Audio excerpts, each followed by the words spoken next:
the 3 R's that we talk about all the time: recruit, retain, reactivate. That's what we're trying to do. Get more people hunting, fishing, shooting, boating. That's our job. Yeah, of course, recruitment, obviously, that's pretty easy. It's in the definition. We're trying to get more new people in it that have never done it before. And that could be kids, that could be adults, it could be any millennials, Generation X, whatever they are. Somebody new into the sport. Recruit, retain. We're going to retain them. So those people that we do get recruited, we're going to keep them. How do we keep them? Social aspects. Keep them in the mix. Yeah. Not just tell them how to do it and then leave them alone. Give them the tools to keep it going. We're trying to get them connected. Okay. Yeah. It's all about connections, whether it be with people, with the outdoors, or with themselves. There's so many distractions in the way. We're trying to remind them that distraction is not as good as this connection. And if you make that human connection with the outdoors, you're going to have them for life. That's the second one. The last one's reactivation. Obviously, that's where we're trying to get somebody back into the sport that hasn't been there for a while, whether it be family, injury, who knows, something that's happened in their life to where they've gotten away from it, and we're trying to get them back into it again. Yeah, having those programs for adults, I think, is huge. Because they're the ones that can drive. They have the money, so you got to get them out there, and then they'll bring their kids along. They'll bring the whole family along. One thing cool about R3 is, everyone's journey is kind of different. My journey is not the same as Matt's. Matt's journey is not the same as yours to become a hunter. It's cool that we get to kind of be a part of someone's journey and kind of usher that new hunter in. So that's what kind of thing that kind of drives me to do that. It's fun to watch. Won't you take me back to Tennessee? The award-winning Tennessee WildCast is on the air with the latest info about hunting, fishing, boating, wildlife watching, and all things outdoors. This episode is brought to you by GSM Outdoors, whose vision is to preserve the sportsman's legacy, fuel innovation, and enable the next generation of outdoor enthusiasts. Think outside. That's where you'll find us. Now, make welcome your host, Jason Harmon. Hello, everybody, and welcome to this edition of Tennessee WildCast. We're glad you're tuning in. Thanks for watching. Thanks for listening. We got a fun show lined up for you today. It's all about outreach and education. Yes, and we're broadcasting everywhere, including radio. Yes, we are. We got a station we want to just shout out to today. Whiskey Country 105.1, 95.9, serving Tullahoma, Shelbyville, and it spills over, no pun intended, into Lynchburg. So that henceforth, Whiskey Country. Makes sense to me. I think it's awesome. I appreciate our radio partners. We got so many across the state, which are great. And we appreciate you guys out there watching, listening, sharing, liking. Click that bell if you want to find us on YouTube and be reminded when a show comes out. It's every week, so keep coming back, keep watching.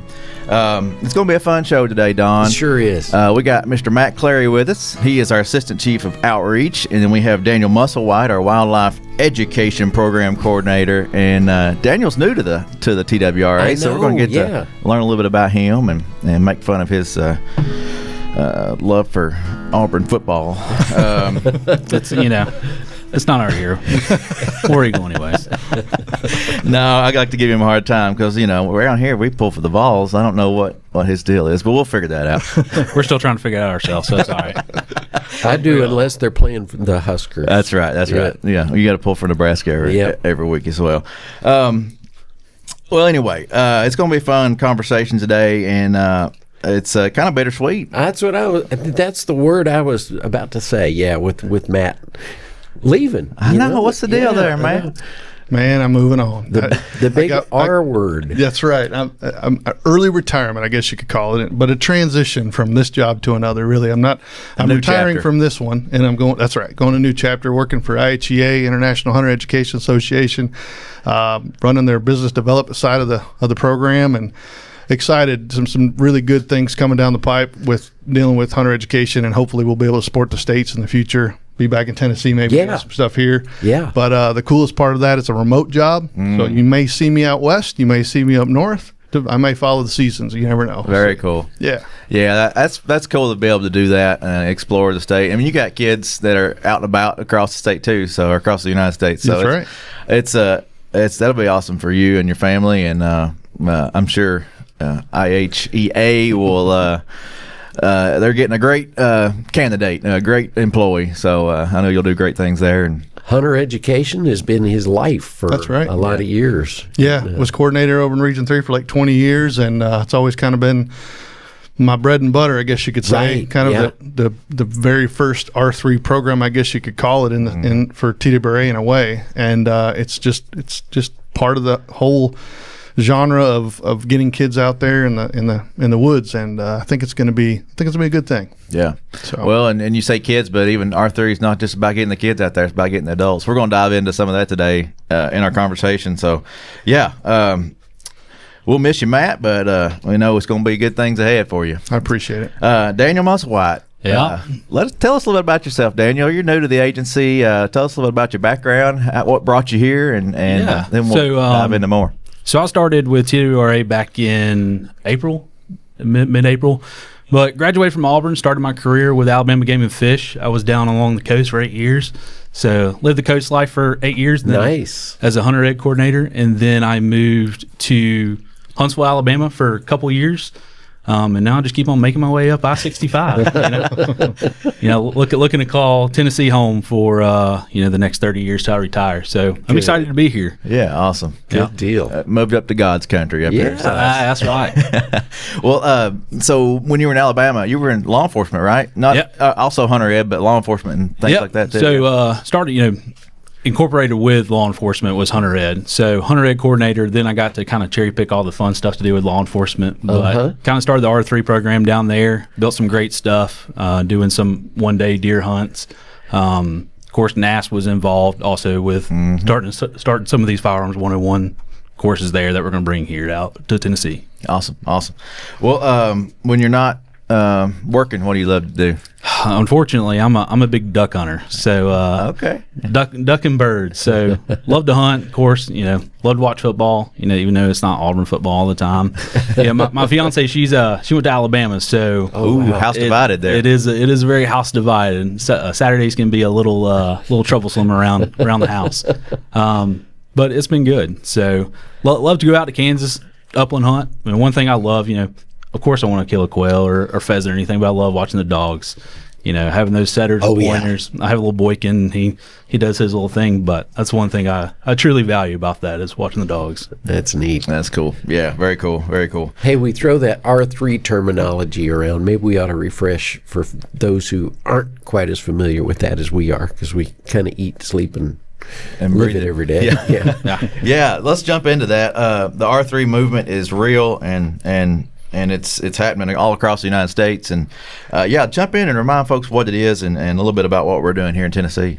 Yeah, so the 3 R's that we talk about all the time: recruit, retain, reactivate. That's what we're trying to do. Get more people hunting, fishing, shooting, boating. That's our job. 25 years ago, I never thought that we would have a position that would be pushing for that, as well as a whole division kind of that runs that. But Because really, it's really statewide. I mean, really agency-wide. Yeah. That's exactly what we were talking about the other day, is that the beauty in it is it's not just one program. It's not just one division. It's everybody working together to do the same thing. Pulling in the same direction. Exactly. So that's the cool part about it, is that we don't just have to be the one person that does it or the one program that runs it. It's like, okay, let's coordinate this together. Let's collaborate. Let's see how we can make things better down the road. And then it makes it easier for everybody, I think. Yeah. As far as time and money. Well, break it down a little bit. I mean, it's probably pretty easy to understand, but recruitment, retention, and reactivation. Just kind of what falls in those little parts there. Yeah, of course, recruitment, obviously, that's pretty easy. It's in the definition. We're trying to get more new people in it that have never done it before. And that could be kids, that could be adults, it could be any millennials, Generation X, whatever they are. Somebody new into the sport. Recruit, retain. We're going to retain them. So those people that we do get recruited, we're going to keep them. How do we keep them? Social aspects. Keep them in the mix. Yeah. Not just tell them how to do it and then leave them alone. Give them the tools to keep it going. Well, there's so much going on that can pull people away, whether it's sports, video games for kids or whatever, other activities like golf and those dumb sports, right, Dan? No, golf's great. So many things can pull them away from the outdoors, and that happens very easily. Yep. We're trying to get them connected. Okay. Yeah. It's all about connections, whether it be with people, with the outdoors, or with themselves. There's so many places that disconnect them from that, and distractions are in the way, obviously. You can blame anything you want. You can blame it on technology, screens, whatever you want to do. Whatever that distraction is, we're trying to remind them that distraction is not as good as this connection. So that's really what we're trying to do. And if you make that human connection with the outdoors, you're going to have them for life. I really believe that. Yeah, for sure. So that's the second one. The last one's reactivation. I forgot. Yeah. Reactivation. Obviously, that's where we're trying to get somebody back into the sport that hasn't been there for a while, whether it be family, injury, who knows, something that's happened in their life to where they've gotten away from it, and we're trying to get them back into it again. So there's different things that we do for different people. We survey those people to find out what they need, how we can communicate with them, and then we connect to them where they're at. This is kind of the main thing. Well, it's a big thing for adults. I think it's just a change in life. Once you get into the workforce, it's hard to find time just to get away from everything and get out there. So Sure. Having those programs for adults, I think, is huge. Because they're the ones that can drive. They have the money, so you got to get them out there, and then they'll bring their kids along. They'll bring the whole family along most of the time, a lot of times. One thing cool about R3 is, everyone's journey is kind of different. My journey is not the same as Matt's. Matt's journey is not the same as yours to become a hunter. So it's cool that we get to kind of be a part of someone's journey and kind of usher that new hunter in. So that's what kind of thing that kind of drives me to do that. It's fun to watch. Well, let's talk about the journey, because you guys are helping out with all kinds of programs. But just recently, we had the Becoming an Outdoors Woman muzzleloader hunt, and y'all were talking about how great it was. It was a beautiful morning. This lady killed an awesome deer. Talk about her excitement, and then just the thrill of finding it and her seeing it once y'all tracked it down, and you were a part of that, right, Matt? Yeah, so I was really lucky to be a part of a really cool experience with this one lady. And actually, it was a rifle hunt, not the. Oh, it was a rifle hunt. Yeah, Okay. Last year we changed it to a rifle hunt. Gotcha. But nonetheless, we had these ladies out Friday, Saturday, and Sunday. And Sunday morning was the last more beautiful weather all weekend. Had an awesome time, no matter what happened that weekend. But we got a text from one of the girls that said, I think I shot a big buck. So we were kind of excited, head out to her blind, and she kind of showed us where it was. We walked out to where it last sat. We found a blood trail on the deer. Followed up. It was an amazing blood trail, by the way, if you know anything about trailing deer. And about halfway down the ridge, I could see it down there by a log, and I could see where it laid down and passed. And I looked there. She hadn't seen it yet. So we kept getting closer. I said, you see it? You see it? She goes, no, that's just a log with roots. Well, the roots were its antlers. And I'm talking, these antlers were awesome. My heart was thumping hard because I was like, oh my gosh, if I'd have shot that deer, I'd have been the same way. So we ran down there, of course, fell down the hill a little bit, finally got to it. And it was just the experience of somebody having that connection and being understanding that they're blessed enough to be able to experience that. It was an amazing experience. And that's what we do, why we do it. And so that whole weekend, no matter how much time we did, how early we got up the morning, how much work we did to get ready for that hunt, it all went away for just a few moments. So that was the coolest thing. And I know she'll remember that forever. And I've got a friend in hunting essentially already. So I think it was a really cool thing. Yeah, that's cool. Neat. Following that, her journey is totally different. Like you said, totally different than what we've experienced. And a lot of those women on that hunt have never killed a deer or have never hunted. Some have maybe hunted or been a part of other BOW events, but then are now getting to participate in those. Yeah, she's a success story for sure. She went to our BOW workshop in the summer, learned how to shoot a bow. Was interested enough to try it in the woods. Actually went on a hunt with the Federation, who we partner with as well for some hunts. She went on a bow hunt, actually harvested a doe with a crossbow a week or two before that. Cool. And then was able to come and do that. She goes, I'm hooked. I'm hooked for life. So I was like, we did our job, right? All right. That's awesome. But touch on the Federation and that partnership too. I didn't have that on my notes, but that's a key partner right there. Yeah, Tennessee Wildlife Federation has their Hunt and Fish Academy. They do a lot of virtual classes, a lot of in-person classes. Kind of takes a little time away from us. They have a lot of people across the state that go out and teach people how to do all different kinds of things, from hunting to fishing to processing game, all those kinds of things. So check it out. It's on our website, on our event page, and then also on Federation. They have it listed on their page as well. And you can get out there and learn some really good skills. And like I said, we kind of cross train. We work together on that for sure. So it's a great program. Cool. Yeah, it really is. All right, Daniel, let's jump into some of the programs that you're going to be working with and some of the things that's going on right now. I'm going to kind of lean on the hunter ed side of things. That's still, it's a big deal in Tennessee. Yeah, for sure. We got in-person, online. Talk a little bit about that, but then also how it kind of leads into some of those learn to hunt things that y'all are working on. So, take hunter ed. We have hunter ed classes throughout Tennessee, especially our hunter education centers. You have one Stones River right here in right here in Nashville, and then John Sevier over in Knoxville.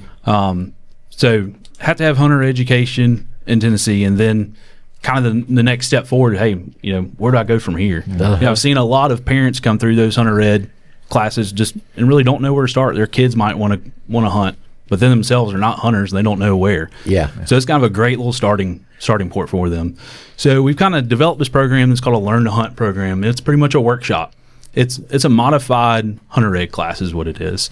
But we're going to teach you how to read maps, scout, learn how to hunt out of a climber, blood trail a deer, kind of all those little things that we kind of take for granted, to really kind of give them those stepping stones to get out there and take it on for themselves. Yeah, most of us here, I think, probably had a mentor that helped us learn how to do that, and a family member or something that showed us, and that's how we learned. So, I mean, like you said, just even climbing a tree stand, how to do that safely, or how to track a deer. I mean, it's so amazing to be in a tree stand. We learned that this week. Me and my son were hunting out of a ground blind, and a deer comes in and blows and smells us, and I'm like, man, if we'd have been in a daggum tree, we would have seen that deer before it got up on us, Right.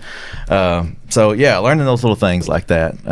It's something that we really do take for granted, and then we don't always think about. The neat thing about the hunter ed classes too is you brought it up, the parents. Yeah. A lot of the parents participate in that. They come to kind of monitor the class, maybe not think of themselves as a front and center student, but by and large they buy in. They see their child being interested, and then they think, hey, you always want to do something that your kid is interested exactly. in. And it kind of really kind of brings that family aspect. Kind of really brings that family together in that social circle. And that's one big thing about the R3 is, even on the BOW hunt this past weekend, you really don't think about it, but you're kind of sitting there listening to them, and they're sharing all their stories, and that's what really kind of brings it back. You killed a nice deer, but you hear everyone's stories, and that's what R3 is really kind of about, building that social network within your group. Yeah.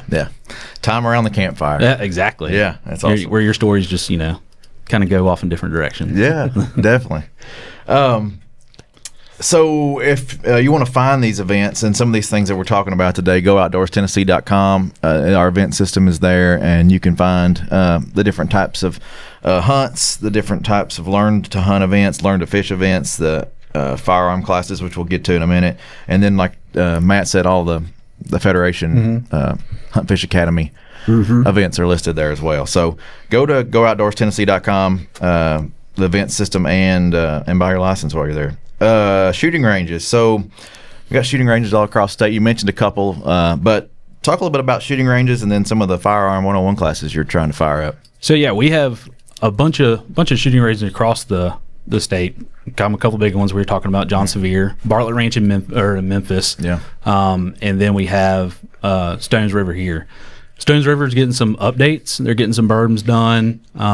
What else are they getting done out there? Yeah, they're redoing the berms. They're also got a steel challenge course that they put in on the very far left. If you're looking at the range at the very far left, so you can go there and participate in that. And then also they're getting ready to put in a flurry machine, which is essentially kind of a clay shooting with shotguns. So be on the lookout for that. That'll be something extra. So we're going to try to market some new things that, sometimes shooting at a target gets a little boring. So we try to mix it up a little bit. Well, sometimes. Normally it doesn't, but yeah, some people get bored just shooting at the same target. So we're going to try to mix it up a little bit, add some new things. We can do the same thing at John Sevier's, so after the ranges kind of came under our division, we started looking at things a little differently and try to get more people involved, not just shooters, but people that like to get outdoors. So we're just going to try to get as many people in there as we can with these classes. They could be people that aren't even hunters; they're just shooters. And so we would just have some, firearms classes, handgun classes, those kinds of things. Try to get more people in there and get people going. Well, after this show, in a few weeks, we're going to go out and visit with Tim out there at Stones River. And actually get into some action shooting on those steel targets and things. So we're going to show you what it's all about. Yeah. So keep coming back, keep watching. That'll be fun. The next few episodes of WildCast, we're going to go out there and just demonstrate and show a little bit about what's going on and try to get more people out there. He's loving it, and people wanted it, so let's get them out there and let them shoot. Yeah, if you haven't shot steel before, it's fun. It's like instant gratification, obviously. You shoot and it goes ding, and you just keep going, and you can burn through a lot of ammo quick just because it is so much fun. So, and it's not expensive. I think it's like $10 for a round, so it's not a big deal. So come on out, try it. Yeah. And the range is busy. I mean, when I drive by there just, during open times, it's amazing how full that parking lot is. Yep. But they're, everybody gets accommodated and taken care of and in an orderly fashion. It's really good. That's right. Nice, safe place. Yeah, for sure. Yeah. All right, so we touched on the Buffalo Ridge. Well, we touched on BOW, but that happens out of Buffalo. Y'all are over Buffalo Ridge Refuge. There's a lot going on out there. Can you touch on some of the updates and things that are happening there? Well, our programs that we've been doing for years, obviously BOW, some of our outreach events that the whole agency puts on, we do out there as well. Yep. We're actually getting ready to break ground, fingers crossed, this first of this year. I say 2025, that is, first of 2025, to start on the major hunter education center. I'm going to call it not hunter ed, but education center out there on the range side of Buffalo Ridge. This is on Highway 13, south of Waverly. And we've got the range, the berms built pretty much. We just need to get the building and the pavilions and all that stuff finished to where we can start bringing in the public. So be ready for that. It's going to be a state-of-the-art facility, sporting clays, rifle, pistol, shotgun, archery, you name it, plus trying to get a fishing pond in there eventually, maybe on the other side of the highway. But yeah, we got some great plans and looking forward to it. It's going to be busy, but be ready for that. It's going to be a fun thing. And that's going to be just a huge improvement to that place. It's already great, and then we're looking for this across the state too. So you may find one in your backyard before it's all said and done. Never know. Yeah, so it's awesome to have these places to do these things. David Lowry, our fishing outreach guy, he's not with us today, but y'all are doing fishing outreach even in the cold months. There's fishing all year round, right? I tell you, when I was a full-time officer, I worked at Roane County, which is Wattsbar Lake, and somebody was on that lake 365 days a year. It didn't matter the weather, the time of day, somebody was on that water, and most of them obviously are fishing. So I think that's a huge sport to get people involved. It's very easy to take somebody fishing. Yeah. So it kind of is a segue almost for all of our other things that we do. So David's been a key to getting that Fishing 101 program going across the state. We've got trailers that we call our first catch trailers all across the state in different regions. They're utilizing them out there. They got all the gear, everything they need to do just a pop-up program somewhere at a lake, or something that's planned like a free fishing day, whatever. So we've been really pushing that, and actually some exciting stuff coming down the pipe. I hope it happens because obviously I'll be gone, but we've started the ball rolling.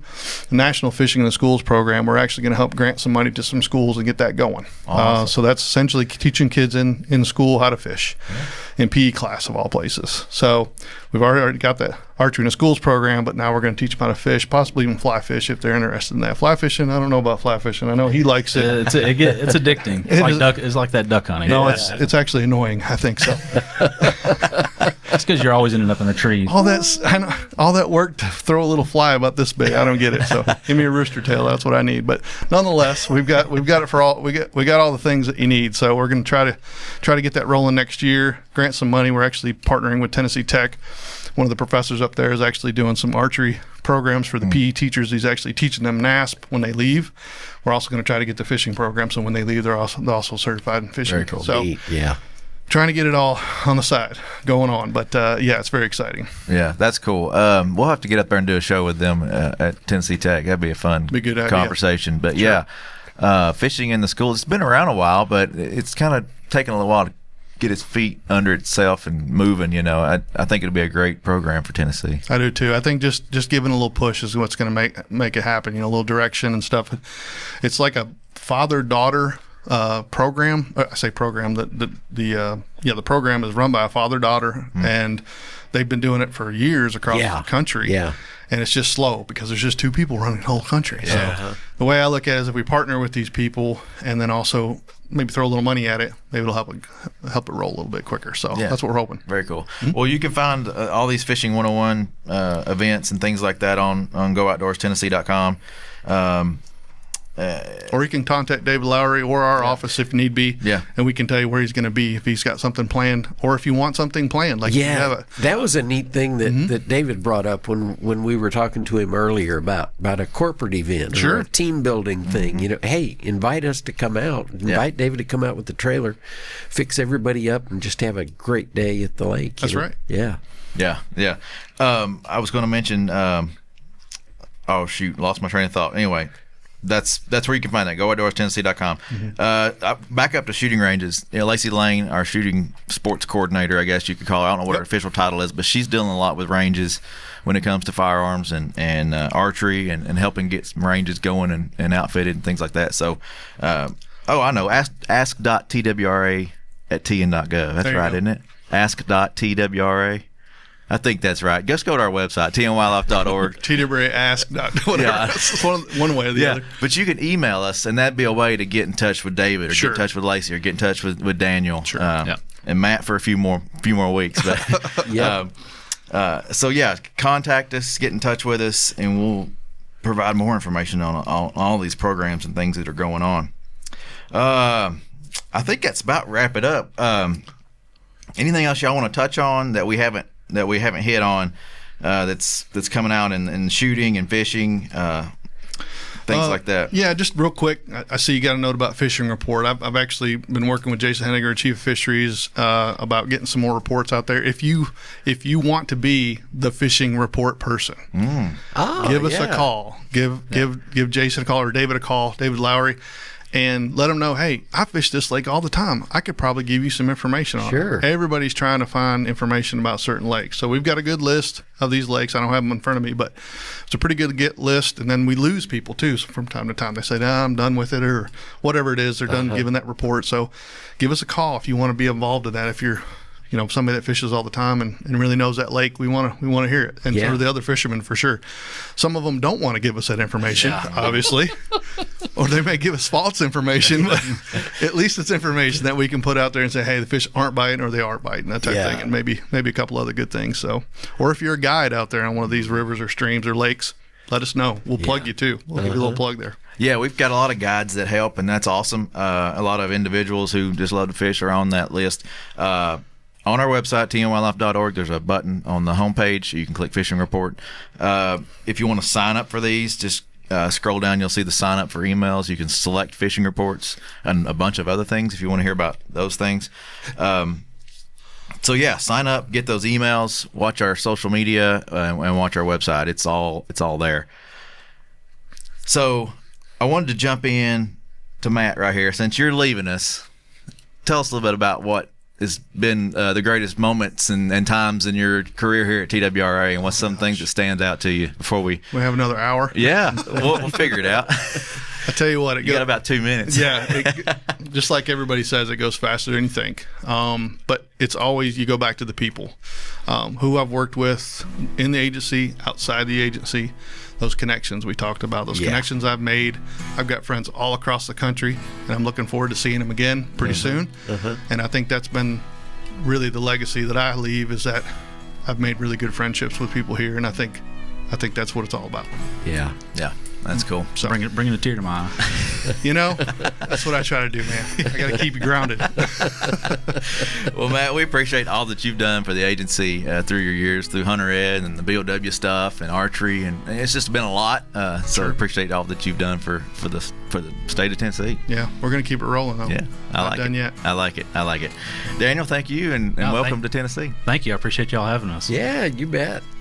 It's been a fun episode. Hopefully y'all learned something out there, and keep coming back. We got a lot more great shows lined up coming in the future. So like, share, subscribe, click the bell on YouTube so you get these episodes.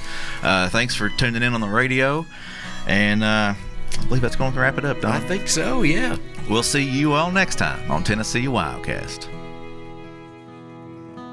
Stay connected with TWRA by visiting our website at tnwildlife.org and follow us on Facebook, X, and Instagram. Join us as we celebrate 75 years of conservation in our great state. You can invest in Tennessee's wildlife future by purchasing a license at GoOutdoorsTennessee.com. That's GoOutdoorsTennessee.com.